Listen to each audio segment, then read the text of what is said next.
धरमजींनी अतिशय भावपूर्णरित्या दिलीप कुमारचे आपण कसे चाहते होतो, ज्यावेळेला आपण एका गावात राहत होतो आणि त्या वेळाने कसे चित्रपट सृष्टीत आलो हे कथन करताना त्यांनी वेगळी आठवण सांगितली. ज्यावेळेला चित्रपट सृष्टीमध्ये धरमजी रुळ एकदा आलेले आपल्या बंगल्यावर बोलवलं होतं धरमजींना आणि त्यावेळेला थंडी पडली होती आणि हिरवळीवर बसले असताना दिलीप कुमार घरामध्ये गेले, ते शाल घेऊन आले आणि ते दिलीप कुमार यांच्या खांद्यावर ती शाल धरमजींनी कायम सांभाळून ठेवली असं त्यावेळेच्या आपणच्या त्या ऑडिओ रिलीज फंक्शन मध्ये म्हणाले होते.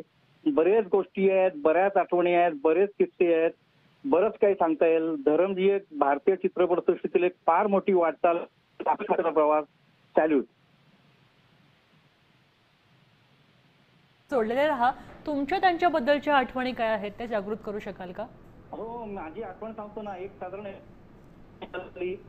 धरमजींनी मुंबईतील आम्हाला काही मोजक्याच सिनेपत्रांसाठी जुहूच्या एका 5 स्टार हॉटेलमध्ये एका मेजवानीचं आयोजन केलं होतं. प्रत्येकाला भेटले, कारण आम्ही मोजके त्या मीडिया पण कमी होता, मोजके आम्ही पत्रकार त्याला असल्यामुळे प्रत्येकाशी त्यांनी संवाद साधला, प्रत्येकाशी ते बोलले आणि त्यांना चित्रपट माध्यम आणि व्यवसाय याची जी जाणीव आहे ती तेव्हा त्यांच्या बोलण्यातून लक्षात आली.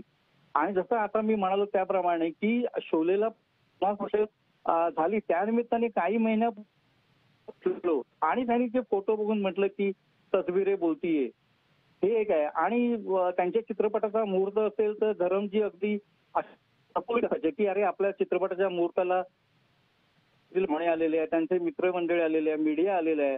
म्हणजे प्रत्यक्षातले जे धरमजी होते ना ते अगदी वेगळे होते.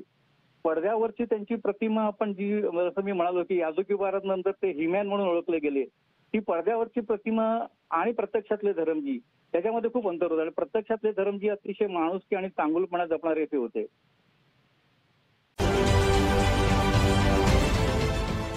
देश विदेशातील प्रत्येक घडामोडींचे लाईव्ह अपडेट मिळवण्यासाठी आता साम टीव्हीच्या सर्व सोशल मीडिया प्लॅटफॉर्मला लाईक, फॉलो आणि सबस्क्राईब करा.